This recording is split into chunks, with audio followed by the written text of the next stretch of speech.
Good afternoon. The time is 5:30 p.m. on October 18th, 2017, and this is the public meeting of the District of Columbia State Board of Education. It's now called to order. The roll will now be called to determine the presence of a quorum. Mr. Hayworth, would you please call the roll? Ms. Williams. Here. Mr. Jacobson. Present. Ms. Carter. Present. Ms. Wilson-Phelan. Present. Ms. Wattenberg. Ms. Wattenberg. Dr. Woodruff. Dr. Woodruff. Mr. Jones. Mr. Jones. Mr. Weedon. Present. Mr. Batchelor. Present. Ms. Rhodes. Present. Ms. Robinson. Ms. Robinson. Madam President, you have quorum. A quorum has been determined, and the State Board will proceed now with the business portion of the meeting. Members, we have a draft agenda before us. Are there any corrections or additions?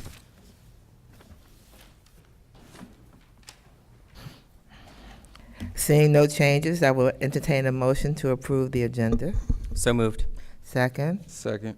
The motion being properly moved and seconded, I will ask all in favor say yea. Aye. All opposed? The motion is approved. Members, we have the minutes from our October 4th working session before us. Are there corrections or additions to the minutes?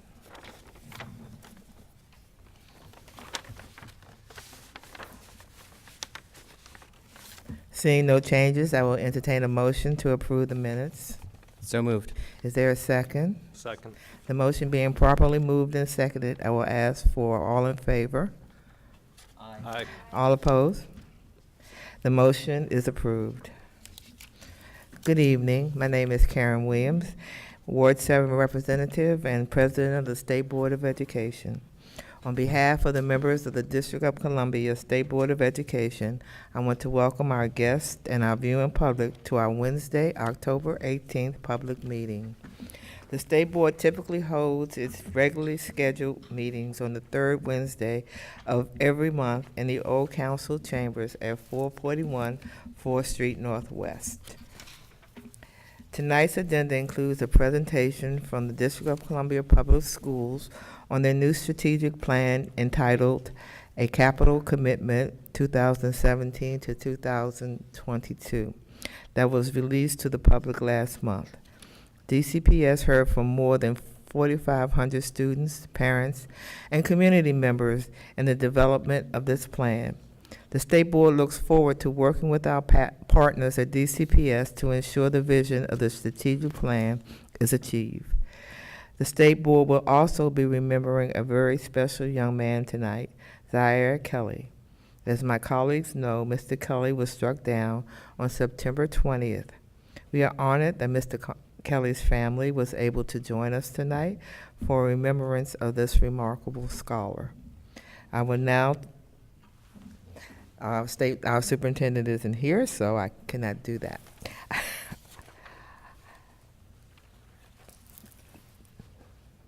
The State Board welcomes the public participation in activities under our authority.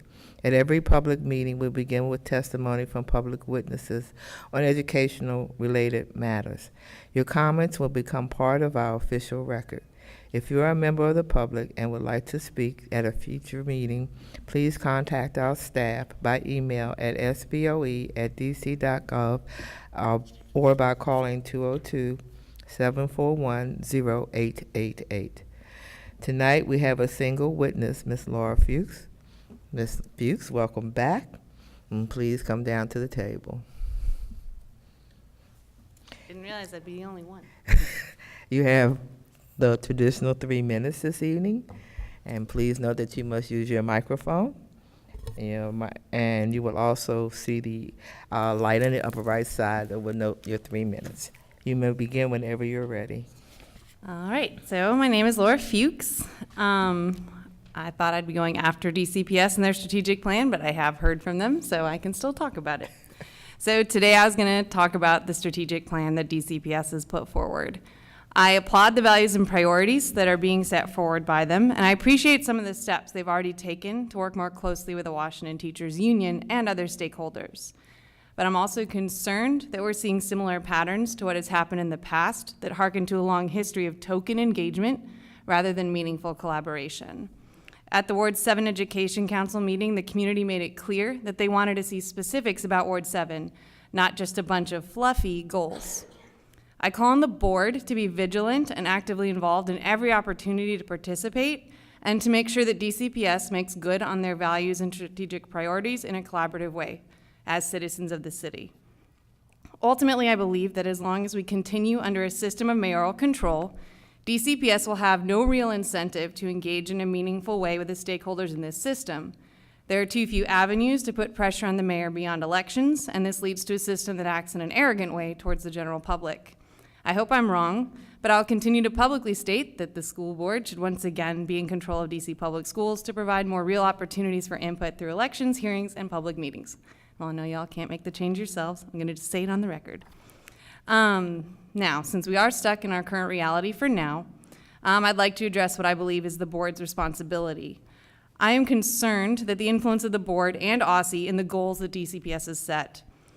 Serving on the ESSA task force, we're still too focused on outputs that are easy to measure and standardize an outcome, and standardize the outcomes of success. Park graduation rates and being highly rated on this new STAR system are 3 out of the 6 goals DCPS set for itself in its strategic plan. So we can see the influence of the board and OSSI on DCPS's goals. And they are hyper-focused on a few key measurements that I think will continue us down a destructive path that's going to involve schools trying to game the system instead of deeply investing time and energy to the slower long-term fixes that actually improve our schools for real. So far, I've hosted 1 feedback session through the ESSA task force, and we'll be doing several more in the coming weeks. But it was clear in Ward 4 at the Education Alliance that those in attendance were very discouraged by the focus on the STAR rating system that was created through the state board and OSSI, the use of the park scores, and the over-reliance on attendance rates. As those at Champion Public Schools, we know that there are too many complexities that are not getting measured nor taken into account with those measurements to demonstrate what our schools are doing. And so the concern is that we're going to continue a system of punishment of schools rather than of building up schools that are serving more challenging populations. So I implore the board to continuously push OSSI towards measuring what really matters, which I believe are inputs. We need to measure what we as a system are offering to our students, and we should focus on what's being done by schools to help our students instead of solely measuring the challenges that they're facing, that we already know they're facing.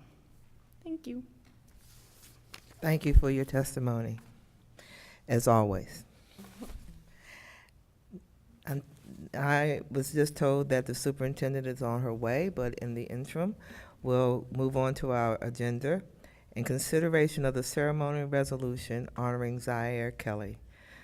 Once the State Board has considered on the resolution, we will pause on our agenda to hear from Mr. Kelly's family and allow members to greet those here that knew him. Our members from Ward, Mr. Jones isn't here. Our members from Ward 5 and Ward 8, Mark Jones and Ward 8, Marcus Batchelor, have been working together to honor Mr. Kelly tonight. I would ask one of them to make the motion on the resolution. Madam President, so moved. Is there a second? Second. Having been properly moved and seconded, Mr. Haywood, would you read the resolution into the record? State Board of Education Ceremonial Resolution CR 17-5 to recognize Zaire B. Kelly for his contributions to the District of Columbia. Whereas Zaire B. Kelly, a resident of Ward 5 and a senior at Thurgood Marshall Academy in Ward 8, exemplifies the qualities of an exceptional student-athlete, community leader, and citizen. Whereas Zaire Kelly was a Ward 5 representative of the Marion Barry Youth Leadership Institute in his 3rd year with the organization.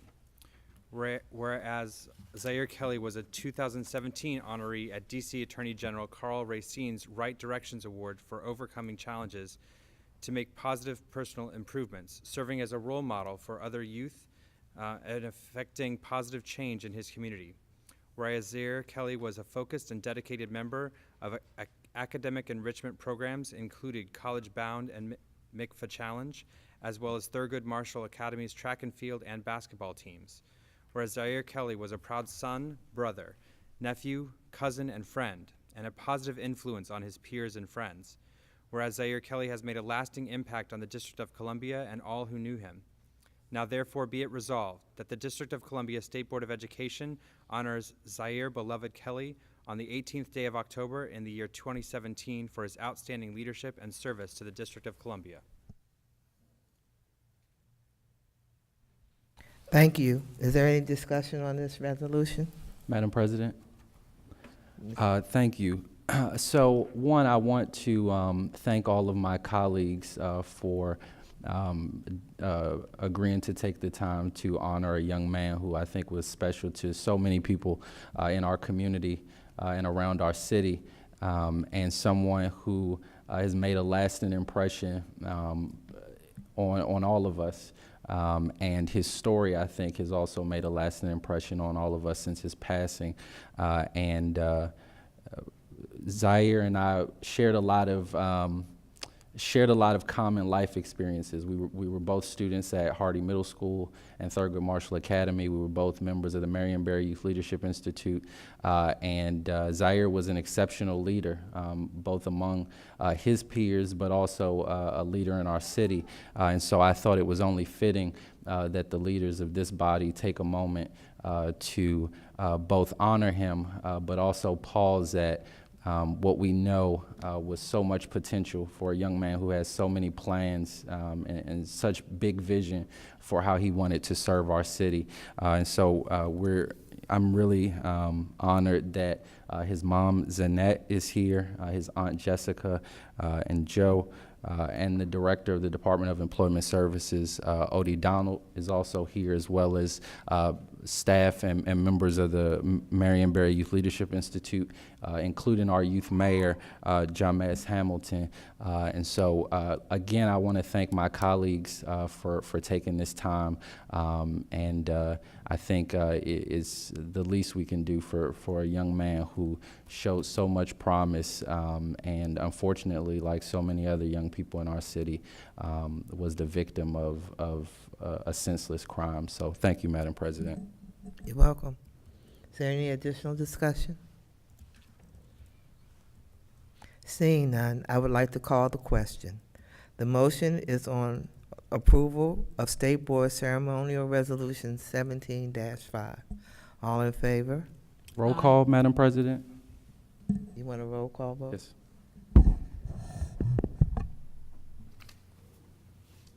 Ms. Williams, Aye. Mr. Jacobson, Aye. Ms. Carter, Aye. Ms. Wilson-Phelan, Aye. Ms. Wattenberg, Dr. Woodruff, Dr. Woodruff, Mr. Jones, Mr. Jones, Mr. Weedon, Aye. Mr. Batchelor, Aye. Ms. Rhodes, Aye. Ms. Robinson, Ms. Robinson. Madam President, the resolution passes unanimously. The motion has been approved. At this time, I would like to call the representatives to the well. Mr. Ripka, would you be bringing you a microphone? So those people who are, would like to speak? Yes, I guess we can have everybody come to the well first, and then we can have the representatives from the Department of Employment Services and the family to speak briefly. Thank you. Yes.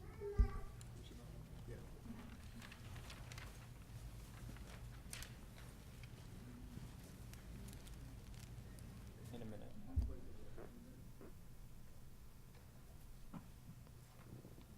No, we'll sit here and then they speak first.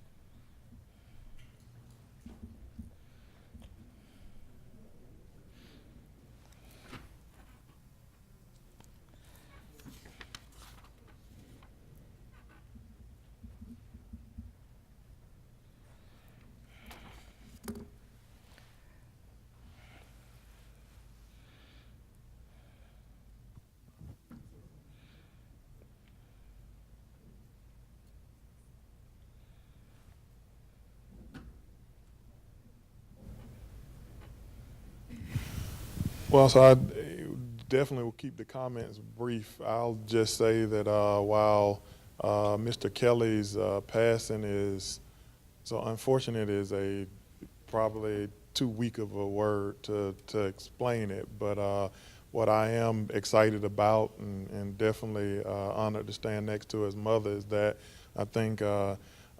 Batchelor mentioned that he's had an extraordinary impact on the District of Columbia. And so while we're extremely sad, frustrated, angry, pissed off, I guess, can I say that here? You know, very disappointed. I am extremely excited that such a great young man who has influenced definitely everybody in this room, but I haven't been anywhere in the District of Columbia where people haven't said amazing things about him and his influence. And so I definitely would like to thank the State Board of Education for honoring really one of our best citizens and challenge all of those to take this resolution very serious so that in honoring his memory, I know that our team and this great family is going to ensure that we make sure this doesn't happen to these countless young men that are following up and having these same disappointing outcomes. And so while this champion has left us, the positive thing is that, you know, hey man, I got a mother and all I want to do is make her proud. And so I know from talking to this young lady next to me that if he did nothing else, not only did he make her proud, he made all of us proud. And so we're excited to be here today for that one reason, to know that he's made the district proud and that we'll remember him forevermore.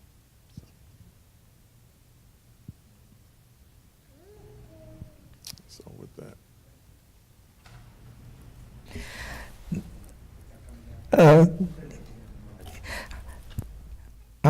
Thank you for being here tonight. The board will now take a 5-minute recess so we can take a picture.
You guys can go in, I can take it. Absolutely. Thank you.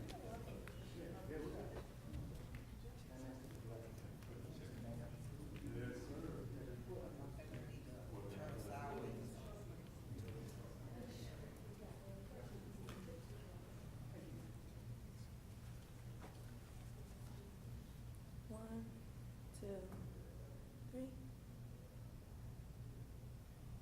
One, two, three.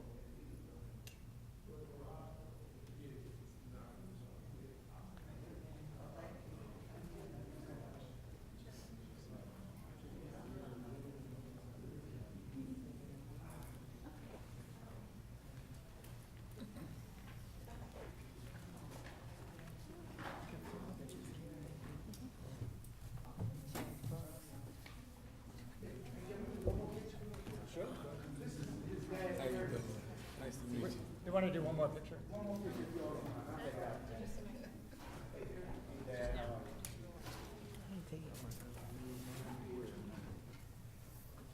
Sure. Absolutely.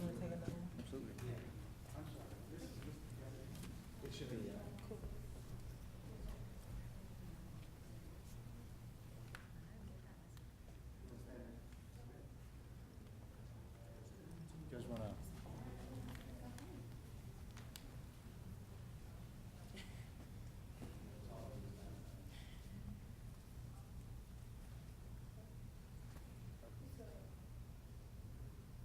One, two, three.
Thank you.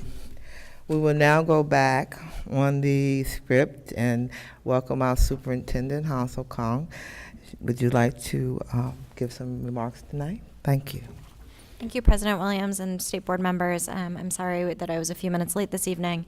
I just wanted to say that it's nice to join you all again. It's been a little while since I was here. And also just wanted to share that tomorrow evening, or tomorrow afternoon rather, at 4 o'clock, OSSI will be hosting a kickoff of our public engagement to develop a parent-friendly state school report card under the Every Student Succeeds Act. And so we've been working closely with the ESSA task force. The task force members have gotten a preview of some of the materials we'll be sharing. But tomorrow afternoon from 4 to 5:30 p.m., we'll be holding a kickoff event and showcasing the toolkit we've developed with a number of community organizations, and anyone is welcome to attend. Again, it will be held at OSSI's offices, 810 First Street Northeast on the 3rd floor. And anyone who would like more information is welcome to go to our website. You'll see a scroller for the report card toolkit, or you can email our Director of Communications, patience.peabody@dc.gov. So we hope to see many of you there. Thank you. Last month, the State Board approved a fiscal year 2018 budget resolution that maintained a provision from fiscal year 2017 that was designed to ensure the appropriate oversight of the board over expenditures of taxpayer funds. The chair of our governance committee, Joe Weedon, of Ward 6, has drafted an amendment to the resolution clarifying the provision. Mr. Weedon, would you like to discuss the need for reconsideration of the resolution? Yes, thank you, Madam President. The reason for this slight tweak to our resolution is pretty straightforward. We want to ensure we respect the autonomy of the offices of the Ombudsman and Student Advocate, independent offices under the Board of Education. That said, we still have a responsibility to oversee their expenditures as well as the expenditures of the Office of the Board of Education to ensure that all expenditures meet city procurement, minority contracting, and other appropriate rules. So this amendment is simply to better clarify that we do not have the authority under the current law to approve expenditures for the independent offices, but we do have oversight responsibility and thus can review those expenditures. So with that, I would move for reconsideration of SR 17-11. Point of clarification. Okay, go. Has to be moved and seconded first. Okay. Okay, it's been moved and seconded. Having been properly moved and seconded, is there a discussion on the reasons for reconsideration? Ms.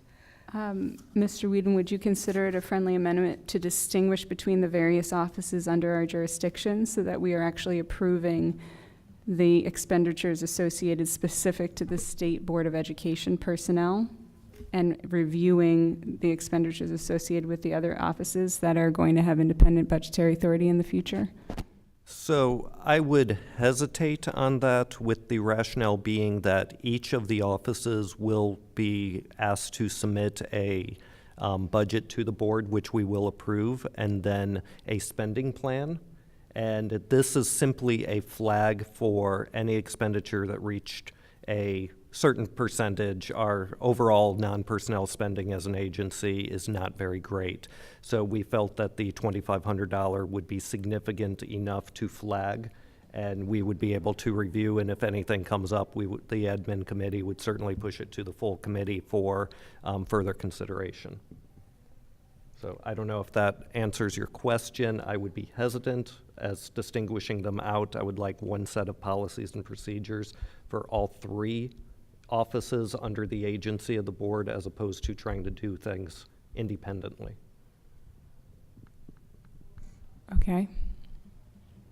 I mean, Well, I would just say those other two offices are about to have independent budgetary authority, so I would actually rather treat them that way now, rather than, we will have a different role, and I think we should approve our own budget when the expenses are above 2,500, our own being State Board of Ed. so if I can, Madam President, the board will still be approving in our annual budget resolution and in the spending plan, the state board budget and expenditures.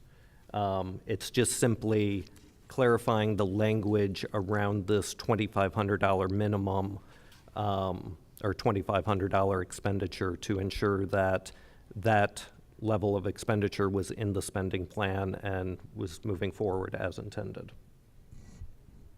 Okay. Is there any additional discussion? Seeing none, I'd like to call the question. The motion is in reconsideration for purposes of an amendment, State Board Resolution SR 17-11. All in favor? Aye. Aye. All opposed? The motion is approved. Can you please record me as abstention, please? Oh, I'm sorry. the abstention one. No worries.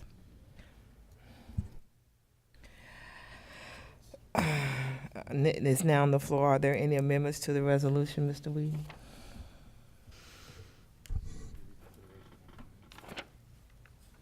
Okay, so we would ask you to read it in at this point, right? Yeah.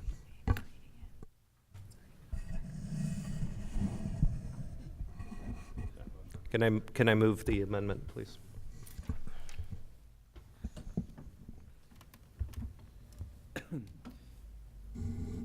The amendment will be designated 1. In line 28 of the resolution, replace the word approval with the word review and insert to ensure agency expenditures comply with district law after the word education. So the clause will read, whereas any non-personnel expenditure over the amount of $2,500 shall require prior review by the Administration and Budget Committee of the State Board of Education to ensure agency expenditures comply with district law.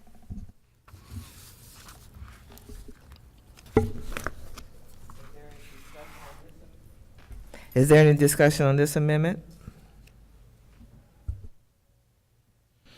Seeing none, I would like to call the question.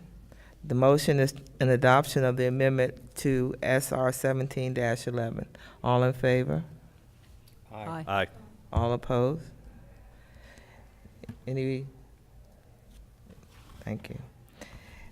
SR 17-11 as amended is on the floor. Are there additional amendments to the resolution? Seeing none, I would like to call the question. The question is on approval of State Board Resolution 17-11 as amended. All in favor? Aye.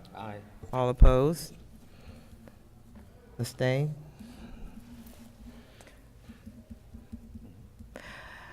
DCPS strategic plan. They're not here. So we go home.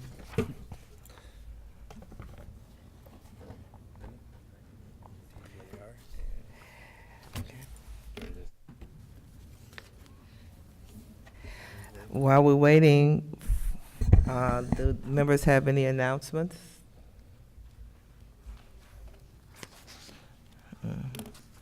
No?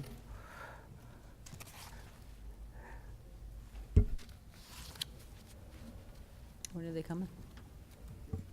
Why don't we take a 5-minute recess?